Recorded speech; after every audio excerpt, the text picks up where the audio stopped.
Hello everyone, स्वागत है आप सभी का एक और नए लेक्चर में। Class 10th maths all India CBSE boards exams के लिए प्रिपेयर करवा रहा हूं मैं हमारे इस यूट्यूब चैनल पे।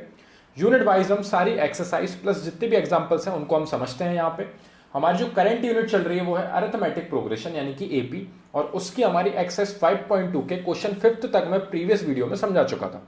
तो आज की वीडियो में हम क्वेश्चन 6 समझने वाले हैं। तो यहाँ पे क्वेश्चन है, check whether -150 is a term of the AP 11, 8, 5, 2 and so on. तो यहां पे सॉल्यूशन में सबसे पहले आपको जो फाइंड करके लाना है वो है कि आपको 150 जो है नेगेटिव में वो एक टर्म है कि नहीं इस एपी का, यानी इस एपी में एग्जिस्ट करता है कि नहीं।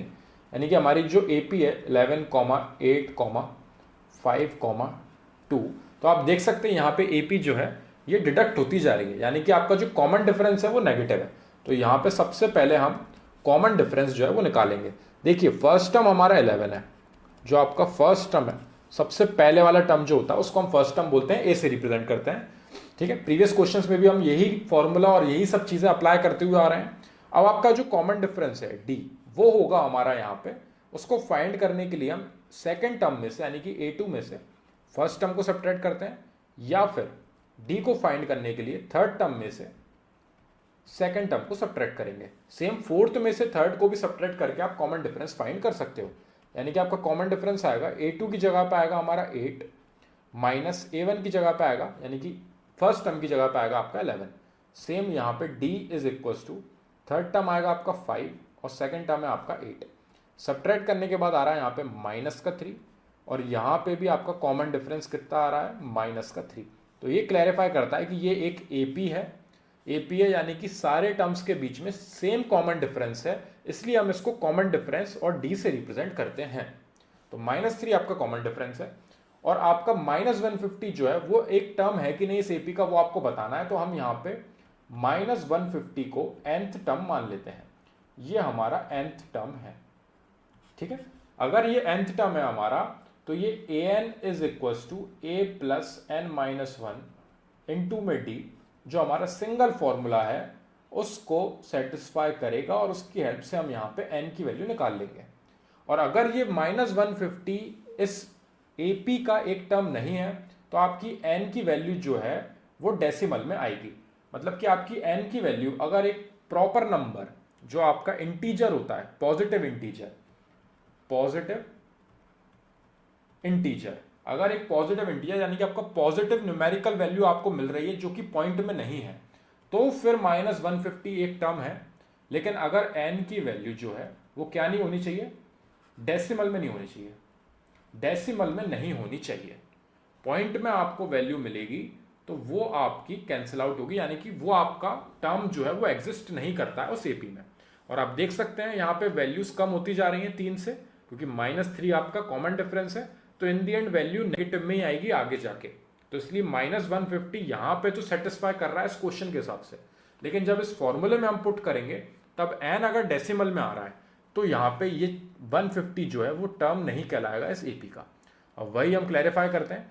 an का जो फॉर्मूला है an is equal to a plus n-1 into D, जिसमें an आपका nth टर्म होता है, यानी कि -150 आएगा आपका an की जगह पे, इज इक्वल टू a की जगह पे आएगा आपका 11 आया आपका a की जगह पे, प्लस n-1, n आपको फाइंड करना है। n अगर पॉइंट में आया तो -150 एग्जिस्ट नहीं करता है इस एपी में, और अगर n आपका विदाउट पॉइंट एक पॉजिटिव इंटीजर आया तो आपका n एग्जिस्ट करता है।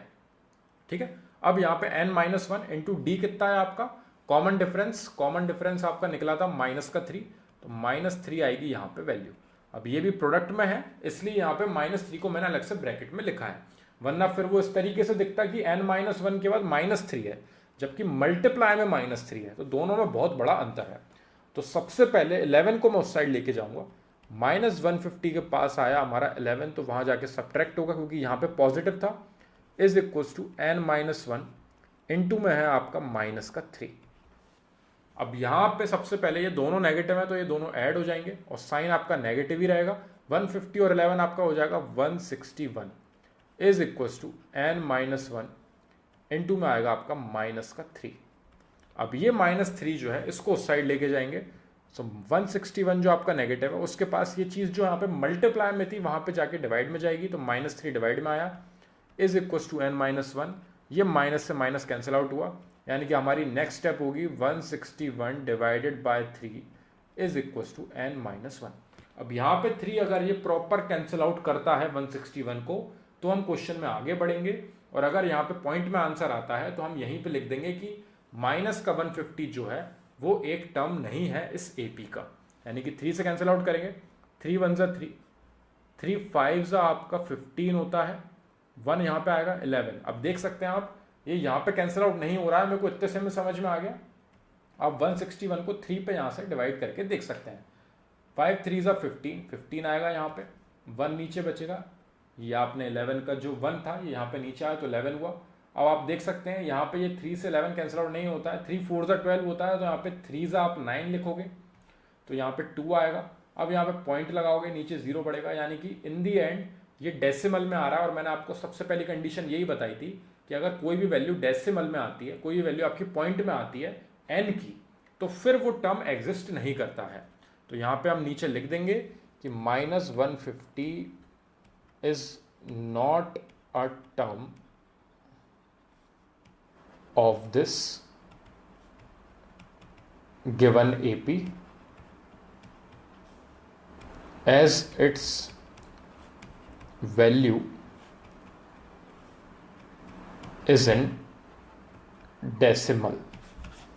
क्योंकि वो डेसिमल में आ रही है वैल्यू, इसलिए ये एक AP में एग्जिस्ट नहीं करेगा माइनस 150। अगर n आपका एक पर्टिकुलर न्यूमेरिकल वैल्यू आ जाता, जैसे कि यहाँ पे 53 पॉइंट कुछ रहा था, अगर वो यहाँ पे 54 आ जाता करेक्ट कैंसिल आउट होके, तो हम उसको लिख देते कि हाँ माइनस 150 जो है उस AP का एक टर्म है, और वो 54th टर्म है, ये भी हम वहाँ पे मेंशन करके लिख देते, जो हमने प्रीवियस क्वेश्चंस में करा था। ठीक है, तो आई होप ये वाला क्वेश्चन आपको समझ में आया होगा। यहाँ पे ये सॉल्व हो जाएगा, आपको इतना पार्ट वहाँ पे सॉल्व करके दिखाना है। कॉमन डिफरेंस आप इस तरीके से फाइंड करके दिखाओगे, ए आप मेंशन करोगे, an आप मेंशन करोगे, और फॉर्मूले को इस तरीके से लिखोगे। इन सब स्टेप्स के आपको मार्क्स मिलेंगे। ठीक है, सो यहाँ पे नेक्स्ट क्वेश्चन पे बढ़ते हैं हम। Question number 7, find the 31st term of an AP। So यहाँ पे सॉल्यूशन में सबसे पहले मैं लिख लेता हूँ कि मेरे को A31 फाइंड करना है। A31 यानी कि 31st टर्म मेरे को फाइंड करना है इस AP का, जिसका 11th टर्म मुझे पता है, हुज 11th टर्म इज 38, यानी कि A11 जो है वो है 38, और 16th टर्म यानी कि A16 जो है वो है 73। मैंने आपको बताया था 11th टर्म को A11 लिखते हैं हम, और 16th टर्म को A16 लिखते हैं। कैसे, प्रीवियस वीडियो में देख लीजिए आप। मैंने यहाँ पे सेकंड टर्म को A2 से रिप्रेजेंट करा था, और मैंने थर्ड टर्म जो आपका 5 था उसको मैंने A3 से रिप्रेजेंट किया था। तो जिस नंबर का टर्म है वो न्यूमेरिकल वैल्यू हम नीचे लिखते हैं। ठीक है, सो यहाँ पे A31 क्योंकि 31st टर्म फाइंड करना है, 11th टर्म A11 जो कि आपको 38 गिवन है, और 16th टर्म यानी कि A16 जो कि आपको 73 गिवन है। अब यहाँ पे सबसे पहले हम इन्हें यहाँ पे इसको इस तरीके से लिख के नहीं सॉल्व कर पाएंगे, इसलिए इसको हम सिंप्लीफाई करेंगे। अब an का एक ही फॉर्मूला होता है, an is equal to a plus n minus 1 into में d। अब यहाँ पे जब हमें A31 फाइंड करना है, यानी n की जगह पे हम 31 रखेंगे, so A31 is equal to a plus n की जगह पे क्या आएगा 31 माइनस 1 इंटू में d। यानी कि आपको A31 फाइंड करना है, तो a प्लस 31 में से 1 सब्ट्रैक्ट करोगे तो 30d आ जाएगी यहाँ पे वैल्यू। अगर आप a और d की वैल्यू ले जाके इधर रख दोगे तो आपको A31 यानी कि 31st टर्म की वैल्यू मिल जाएगी।